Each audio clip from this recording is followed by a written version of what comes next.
ഉയിര് കൊടുത്തയാൾ ഉദകക്രിയ ചെയ്യേണ്ടി വരുന്നൊരവസ്ഥയാണ് യഥാർത്ഥത്തിൽ ഇന്ത്യ മുന്നണിയുടെ കാര്യത്തിൽ സംഭവിക്കുന്നത്. ഞാൻ ഈ ഇന്ത്യ മുന്നണി തുടങ്ങുന്ന സമയത്ത് തന്നെ എൻ്റെ ഒരു നിരീക്ഷണം അരിത്തമാറ്റിക്സ് ആണ്, കെമിസ്ട്രി ഇല്ല എന്നുള്ളതായിരുന്നു.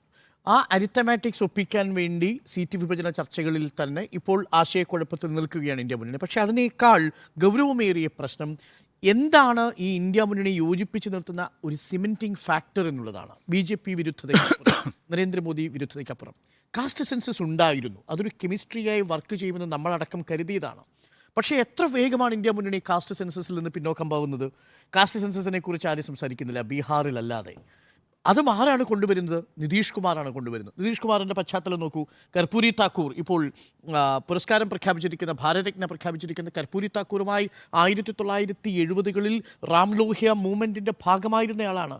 സോഷ്യലിസ്റ്റ് പ്രസ്ഥാന കളരിയിലാണെന്ന് അവകാശപ്പെടുമ്പോഴും അടൽ ബിഹാരി വാജ്പേയി മന്ത്രിസഭയിലും മറുഭാഗത്ത് NDAയുടെ ഭാഗമായും ഒരേ സമയം സംസ്ഥാനത്തിലും കേന്ദ്രത്തിലും അധികാരം കൈയാളിയിരുന്നയാളുമാണ്. അപ്പോൾ അങ്ങനൊരു ഒരു സ്ട്രേഞ്ച് കോമ്പിനേഷനാണ് നിതീഷ് കുമാറിൻ്റെ സോഷ്യലിസം. പക്ഷേ ഇവരെ തമ്മിൽ ബന്ധിപ്പിച്ച് നിർത്തുന്ന ഒരു സിമെൻറ്റിംഗ് ഫാക്ടറായി ഒരു കെമിസ്ട്രി വർക്കൗട്ട് ചെയ്യാതെ തുടക്കം മുതലേ ഉണ്ടായിരുന്നു. അതിൻ്റെ പ്രതിഫലനമാണ് ഇപ്പോൾ കാണുന്നത്. കാസ്റ്റ് ഇനി എന്തിനു വേണ്ടിയാണ് നിതീഷ് കുമാർ ഇന്ത്യ മുന്നണിയിൽ നിൽക്കേണ്ടത് എന്നൊരു ചോദ്യമുണ്ട്. കാരണം തേജസ്വി യാദവ് മുഖ്യമന്ത്രിയാകുന്നതോടുകൂടി സംസ്ഥാനത്തു നിന്നും നിതീഷ് കുമാർ പുറത്താവുന്നു.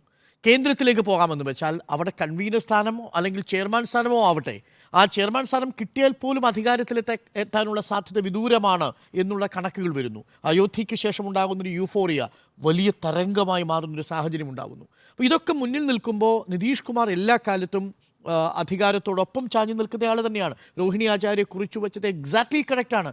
മുതിർന്ന സോഷ്യലിസ്റ്റ് നേതാക്കൾ എന്ന പേരിലേ ഉള്ളൂ. ഇന്ന് ആരാണ് സോഷ്യലിസ്റ്റ് നേതാവ് എന്ന പേരിൽ അറിയപ്പെടുന്ന നേതാവ്? RJDയുടെ നേതാവ് ലാലു പ്രസാദ് യാദവ് ഇന്ത്യ കണ്ട ഏറ്റവും മോശമായ അഴിമതി കേസുകളിൽ ജയിലിൽ കിടക്കുന്നയാളാണ്, ശിക്ഷിക്കപ്പെട്ടയാളാണ്. അയാളുടെ മകൻ തേജസ്വി യാദവ് ഒരു കാലഘട്ടത്തിൽ, ഇപ്പോൾ തേജസ്വി യാദവ് വളരെ മെച്യൂർഡായി വരുന്നത് മഹാഗഠബന്ധൻ്റെ 2ാം സീസണിലാണ്. അതിനു മുമ്പൊരു തേജസ്വി യാദവ് ഉണ്ട്, ഒരു സോഷ്യലിസ്റ്റ് ആശയവുമായും ബന്ധമില്ലാത്ത തേജസ്വി യാദവ്. റബ്രി ദേവിയുടെ ഭരണം നമ്മൾ കണ്ടതാണ്. ഏറ്റവും മോശമായ ഭരണ സംവിധാനമായിരുന്നു റബ്രി ദേവിയുടെ കാലഘട്ടത്തിൽ ഉണ്ടായിരുന്നത്. അപ്പോൾ മുതിർന്ന സോഷ്യലിസ്റ്റായ നിതീഷ് കുമാറിനെ സംബന്ധിച്ച് വളരെ വേഗം സ്വിച്ച് ചെയ്യുന്നതിൽ യാതൊരു ബുദ്ധിമുട്ടുമില്ല. നേരത്തെ പറഞ്ഞതുപോലെ 5 തവണ സൈഡ് സ്വിച്ച് ചെയ്ത ആളാണ്. ഇപ്പോൾ സ്വിച്ച് ചെയ്യുന്നതിനുള്ള പ്രധാനപ്പെട്ട കാരണം എന്താണ്? ഒരു വലിയ അംബീഷൻ ഉണ്ടാകുന്നു നിതീഷ് കുമാറിന്. ഇന്ത്യ മുന്നണിയുടെ ഭാഗമായി ചെയർമാനായാൽ, കാസ്റ്റ് സെൻസസ് അടക്കമുള്ള വിഷയങ്ങൾ ഒരു തരംഗമായി വന്നാൽ പ്രധാനമന്ത്രി സ്ഥാനത്തേക്ക് നിതീഷ് കുമാറിനുള്ള സാധ്യത നിതീഷ് കുമാർ കാണുന്നു. പക്ഷേ നിർഭാഗ്യവശാൽ അതിന് തടയിടാൻ ആം ആദ്മി പാർട്ടിയും തൃണമൂൽ കോൺഗ്രസും വരുന്നതോടുകൂടി ആ സ്വപ്നം പൊലിയുന്നു. ഒടുവിൽ സ്വയം പിൻവാങ്ങുകയാണ് നിതീഷ് കുമാർ. ചെയർമാൻ സ്ഥാനത്ത് നിന്ന് പിൻവാങ്ങി മല്ലികാർജ്ജുൻ ഖർഗെയുടെ പേര് നിർദ്ദേശിക്കുന്നതിന് നിതീഷ് കുമാറാണെന്ന് തോന്നുന്നു. നിതീഷ് കുമാർ മല്ലികാർജ്ജുൻ ഖർഗെയുടെ പേര് നിർദ്ദേശിക്കുന്നു. നിതീഷ് കുമാർ ബാക്ക് ഡ്രോപ്പിലേക്ക്. പിന്നീട് നമ്മൾ അവിടെ കാണുന്നത് വലിയ ചർച്ചകൾ നടക്കുന്നതാണ്. ഏറ്റവും ഒടുവിൽ എന്ന റിപ്പോർട്ട് 6 ഏക്കറോട് BJP കേന്ദ്ര നേതൃത്വം ആവശ്യപ്പെട്ടിരിക്കുന്നു ബീഹാർ ഗവർണറോട് ഈ ആഴ്ച അവിടെ തുടരണം എന്നുള്ളത് ക്ലിയർ ഇൻഡിക്കേഷനാണ് സാർ. ഈ വരാൻ പോകുന്ന ദിവസങ്ങളിൽ ഒരുപക്ഷെ ബീഹാറിലെ ഗവൺമെൻറ്റിനെ പിരിച്ചുവിടാനുള്ള നടപടികളിലേക്ക് കടന്നേക്കാം. കണക്കുകൾ നമ്മളോട് പറയുന്നതനുസരിച്ച് 45 JDU, 78 BJP, അതിനുശേഷം ഹിന്ദുസ്ഥാൻ അവാമി മോർച്ച, ഈ ജിതൻ റാം മഞ്ചിയുടെ 4 പേര്, പിന്നുള്ളത് CPM ലെഫ്റ്റ് പാർട്ടീസ് 16 പക്ഷേ അത് അപ്പുറത്താണ്, മഹാഗഠബന്ധന്റെ ഭാഗമാണ്. അപ്പോ ഇതിനകത്ത് സർക്കാർ ഉണ്ടാക്കാം. ഇപ്പോഴത്തെ വളരെ ഈസി ആയിട്ട് ഉണ്ടാക്കാം. വളരെ ഈസി. അവർ സർക്കാർ ഉണ്ടാക്കിയിരുന്നാണല്ലോ, അവിടെ നിന്നല്ലേ ഇങ്ങോട്ട് വന്നത്. അപ്പൊ വളരെ ക്ലിയർ ആണ്. അപ്പൊ മാത്രവുമല്ല, ലോക്സഭാ തെരഞ്ഞെടുപ്പ് നടക്കാൻ പോകുമ്പോൾ കർപ്പൂരി താക്കൂർ സെന്റിമെന്റ്സ് നന്നായി ഉപയോഗിക്കുന്നുണ്ട് കേന്ദ്രം. അത് വളരെ കൃത്യമായി ഇന്നത്തെ പ്രസംഗത്തിലും, അല്പസമയം മുമ്പ് അവസാനിച്ച പ്രസിഡന്റ് ദ്രൗപദി മുർമുവിന്റെ പ്രസംഗത്തിലും കർപ്പൂരി താക്കൂറിനെ കുറിച്ചും റിസർവേഷനെ കുറിച്ചും സംസാരിക്കുന്നു. അപ്പോൾ ആ തരംഗം അവിടെ ഉണ്ടാക്കുക.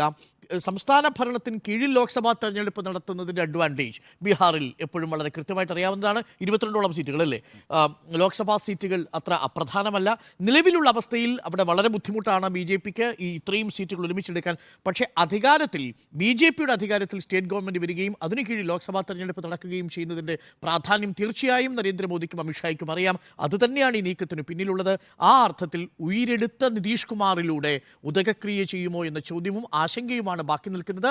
ഞാൻ കണക്കാക്കുന്നത് ഈ വരുന്ന സംഭവ വികാസങ്ങൾ കഴിഞ്ഞൊരു 4 മണിക്കൂറായി നടക്കുന്ന തിരക്കിട്ട സംഭവ വികാസങ്ങൾ 4 മണിക്കൂറാണ് ഏറ്റവും ഒടുവിൽ വലിയ ചർച്ചകൾ നടക്കുന്നത് ഡൽഹിയിലും പാട്നയിലുമായിട്ട്. സുശീൽകുമാർ മോഡിയും അശ്വിനി ചൗബെയൊക്കെ ഡൽഹിയിൽ എത്തിക്കഴിഞ്ഞു.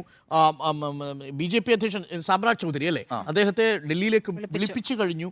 അർലേക്കറോട് ഈ പട്നയിൽ തന്നെ തുടരണമെന്ന് ആവശ്യപ്പെട്ടു. നിതീഷ് കുമാർ MLA-മാരെ പട്നയിലേക്ക് വിളിച്ചു കഴിഞ്ഞിരിക്കുന്നു. RJD-യുടെ വലയിൽ വീഴാതിരിക്കാൻ വേണ്ടി RJD യോഗം നടക്കുന്നു. അപ്പോൾ ഇതൊക്കെ വളരെ നിർണായകമായ നീക്കങ്ങളാണ് ഇന്ത്യ മുന്നണി പൊളിയുന്ന സൂചനയാണ് എന്നാണ് ഞാനും വിലയിരുത്തുന്നത്. നിർഭാഗ്യമാണത്. ഒരു ശക്തമായ പ്രതിപക്ഷമായി നിൽക്കുമെന്ന് കരുതിയ ഇന്ത്യ എന്ന മുന്നണി അകാലത്തിൽ ചലമടയുന്നുള്ള സൂചനയാണിത് എന്നാണ് ഞാൻ കരുതുന്നത്.